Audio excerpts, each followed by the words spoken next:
Tabitha. I'm a fourth year elementary school drama teacher, and today I'm going to be doing the first video in a new series in my vlog. I want to start videotaping sample lessons for an elementary drama classroom. This is an idea I've had for a while just because a lot of people don't really know what elementary drama is. Not a lot of schools have it, and if you are looking to become a drama teacher, or if you're a middle or high school drama teacher who's considering switching to elementary but you're not exactly sure what that would entail, this is also for you. And if you're a teacher of any subject or an admin or if you are in education in any way, I just think it's really important for people to understand how important the arts are in the classroom, how much it can enrich students' day-to-day classroom life, and just fun activities that I'm sure any teacher of any subject could adapt to fit whatever they're teaching. So today for the first video, I'm just going to show you some ideas for kindergarten. It is 2020. I am showing you socially distant drama activities. I've been pretty lucky so far that I haven't had to completely change any of my lessons, and by that I mean I haven't had to just ditch any lessons. Obviously I've had to make little tweaks here and there to make them make sense for socially distant purposes. Same thing with props. They can't really touch the same things. I don't want kids getting too close to each other. So I'm going to show you some activities that I usually always do with kindergarten that I tweaked a little bit just to be safer during this time. So today's kindergarten activities are going to be focused on body positions and poses and using your body to express a feeling, an action, basically anything, just any kind of expressive, I don't want to call it movement because they're not moving too much, but just expressive body language. So here we go. Before we start, I do want to show you my classroom setup. I have these little circles that I've been using. I just got these this year for obvious reasons, just to give every kid a specific spot that they have to stay. And honestly, the kids, I think this is a really good visual for them, that this is their spot. It's their literal spot, and they just stay there throughout the lesson. So I'm very lucky that I do have this big stage space over here, just how I would spread the kids out for this specific lesson. So before this year, specials classes used to be 50 minutes. But this year they were switched to 25 minutes, so I've had to deal with consolidating some of my lessons, but I know that in regular circumstances, most of the time if you're a specials teacher, you do have closer to 45-50 minutes. So I am going to give you a bunch of activities and show you what I would do to fill the time in a kindergarten classroom. So what I do to start off all of my pre-K, kindergarten, and first grade classes, so I used to have these little fake microphones, and we would all sit in a circle and we would pass the microphone to each other all around the circle, and there would be a question of the day. And I actually learned this from a cooperating teacher when I was student teaching, and I really loved it just because not only was it a great way to start a class because it was like a mini version of their usual morning meeting that they do in their regular classrooms, but it got them used to speaking in front of each other, so it helped with public speaking and projection because I had them pretend that the microphone was real. So I would try to make them consciously be louder than they would usually to teach a little bit about projection. But as you're probably thinking now, this is an absolute COVID nightmare, so I have not used this at all this year, and I don't know if I ever will again, to be honest. I'm a little bit more of a germaphobe now. But even back last year and the years before, I used to always tell the kids to hold it like this so we didn't spread germs, but even now, just the thought of it makes me cringe. So what I came up with for this year is I do have this magic wand. It's a prop I've used for several shows. And to make it a little bit more theater related, I have the kids say "Falderal" and "fiddle-dee-dee," and that's what we say whenever the wand moves. And then when it says "fiddle-dee-dee," it'll point to one person in the classroom. If you guys know, that's from Cinderella, Rodgers and Hammerstein's Cinderella, which we actually did a couple of years ago. So some of the kids think about that too when we do it. So the good thing about this is I can be far away from the kids, and no one is touching anything except for me. Nothing is near anybody's mouth.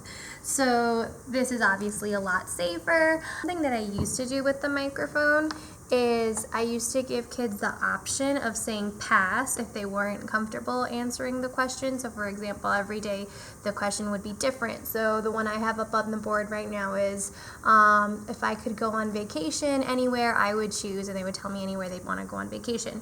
I used to make it that kids could just say pass and continue passing the microphone if they didn't feel like talking, as long as they said pass nice and loud. This year, because of the wand, I've kind of added this whole element of, oh, I didn't pick you, the wand picked you, you have to go. And I haven't actually given kids the option to say pass, and I was just wondering to see, I just wanted to try it to see that if I didn't give them the option, what would happen. And actually, so far it's December, and since September I haven't had any kid tell me they didn't want to say anything. So I've had every kid answer the question, so I don't think I'll have to ever give that option again. I don't know, maybe just because the option was there, kids used to take it, but now that I'm just pointing at people and you get to answer a question, maybe they find it more fun, or maybe they just feel more compelled to answer. But so far I have had no trouble having any kid answer any question with our magic wand. This is actually the lesson that I'm doing with them tomorrow. So after Pass the Wand, where everybody gets their question, we would move on to a game called Postcard. So with Postcard, I usually start out by asking the kids if they know what a postcard is. Usually our question of the day has some connection to whatever we're doing that day. So for example, the wand question was, if I could go on vacation anywhere, where would I go? So we're already thinking about going away and going on a trip somewhere. So if I say, what's a postcard?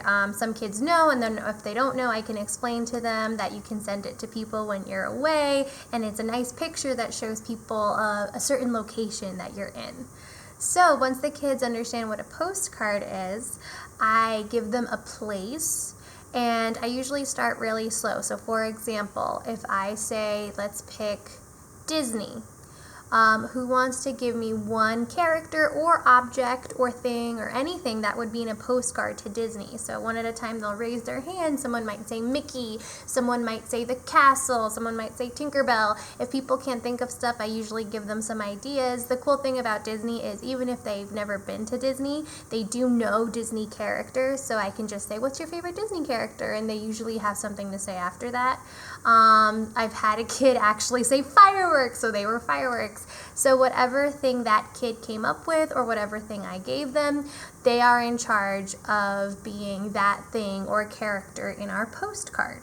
For the pandemic, what I would do is I would make the carpet the postcard area, and I would start asking them questions like, oh, well, who should go in the front of our postcard? Maybe Mickey should go here. Maybe Minnie should be next to him. Maybe the castle should be all the way there, really high up.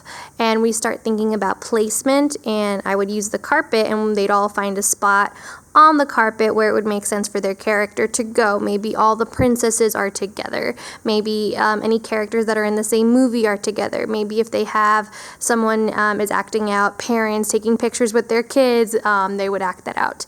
And that's how I would do it if I was not worried about people getting too close together. But obviously for this year's purposes, I would have them just stay right in their spot, and I would have them get up, and I would have them think about a pose that their character would do. So we have all these kids standing around the classroom, and then I would go 1, 2, 3, postcard. And then when I say postcard, all of the kids could freeze in their pose. So maybe we have a kid here pretending to be the castle. So maybe the spacing's a bit off, but that's fine. Maybe we have a kid over here being Cinderella. We have a kid here, but we can all at least look at each other and see all the poses that we are making, and it's one big spread out postcard. So that's how I'm planning on doing it tomorrow.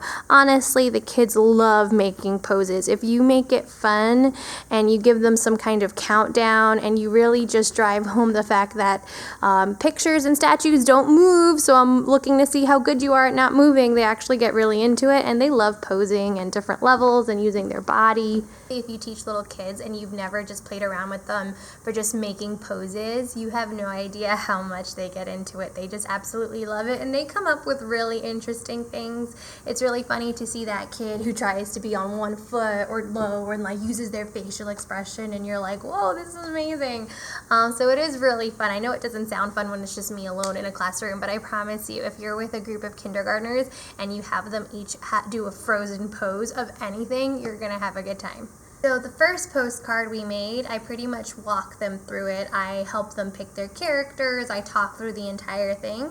The second time, I literally will just say a place, and then they get to pick on their own what they are, just to give them a little bit more initiative and to give them their own decision making of, oh, she said a place, I can figure this out on my own. So for example, the next place I usually do is the zoo. So I'm gonna count to 3. I want you to each figure out a character or a thing or an animal or anything you can be at the zoo. Ready? 1, 2, 3, postcard. And when I open my eyes, usually I have people like on all fours. I have had people pretending to take pictures of animals. Obviously, when it's not COVID-19, you can talk more about spatial relationship. Maybe all the animals should be together. Maybe the zookeeper should be standing up here. But obviously, I'm not going to be doing that now. So it's going to be more focused on the actual poses themselves.